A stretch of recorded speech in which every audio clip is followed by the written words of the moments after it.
In an exclusive interview with Georgia Congressman Doug Collins, he told One America's John Hines that today's House Judiciary Committee hearing on police misconduct in the wake of the death of George Floyd is an example of what the Judiciary Committee should have been working on instead of impeachment.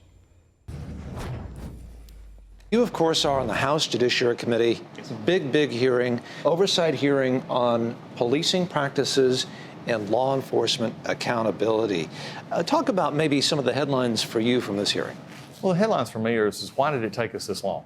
Because in the previous Congress, after Ferguson and some of the issues that we had back then Chairman Goodlatte put together a police working group. And we went around to Houston, to Detroit, to Atlanta, to Washington, and we were meeting with communities and talking about these very issues. How do we deal with the perception of police in the communities and how they deal with excessive force? How do they deal with community involvement?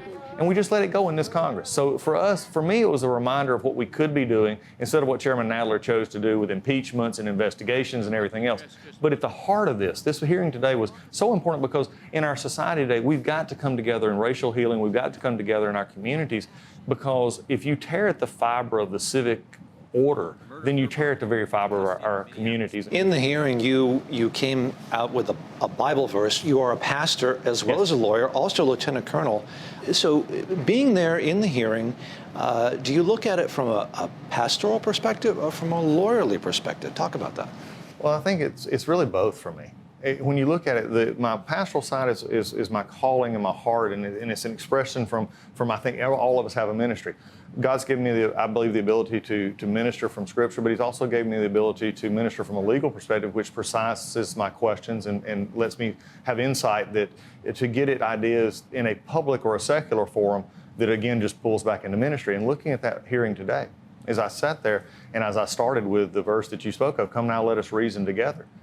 Is there any more of a blending between the spiritual and the factual or legal when that verse is actually there? Is what God is saying is He said, I've presented you with the issues, now let's find solutions. That's exactly what we were supposed to do in the hearing today.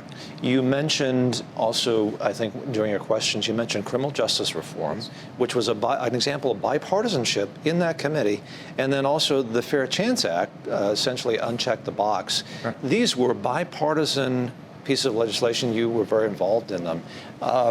Do you foresee a bipartisan outcome from your committee? Initially, probably not. We're going to have to go through as I described in the hearing, we're going to have to go through our hearing, we're going to rush a bill through, and then we're going to try and get it over to the Senate and hope that the Senate will match us up. The Senate's working on something now. When I mentioned those two previous bills, those were bipartisan bills that we'd worked on for several years. And as we worked on it bipartisanly and the President took it on, the First Step Act was the criminal justice reform bill. That's what the President is running again in his second term and promoting what we've done in communities. That was a bill that we worked on very hard, and it was our bill. And it shows that this President's commitment to actually communities and from a colorblind perspective, red and yellow, black and white, everybody in our communities, when they're lifted up. And with criminal justice, it was very important that we didn't have a revolving door. And so when you look at the choice that we did with Elijah Cummings, the late Elijah Cummings, we did this as well. It shows what we can do when we put the American people's business first and not agendas and hearings that don't lead anything. What's going on with this movement that just seems to have grown now amongst, I guess, left-leaning Democrats mostly, which is defund the police, get rid of police departments? What in the world is happening with that? It's an amazing movement here. And it's sad because what you're saying is we're going to defund the police or we're going to remove their funding or we're going to actually make the very situation that you're complaining about or protesting about worse. Because if you remove training, if you remove officers from these situations, look, many of our cities and many of our forces now are already undermanned and understaffed. You're still going to ask if they reduce their size, then they're going to have that even more so in their cities and towns. But then if you defund them, then who's going to make the call? Don Bunge, there's several of the witnesses today actually said, we don't need a counselor to come calling when you have somebody hitting a domestic disturbance. You need a police officer who does their job properly.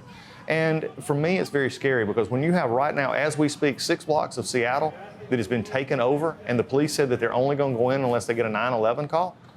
That's a concern that's a very tearing at the fabric of our society. The President was right on when he said that peaceful protest and civil disobedience are something we foster in our country, but we cannot tolerate law breaking and lawlessness. That's not the rule of law that we're founded on. Congressman Doug Collins, it's good to catch up with you. Thank you very much for talking to us on One America News. It's been a pleasure being here.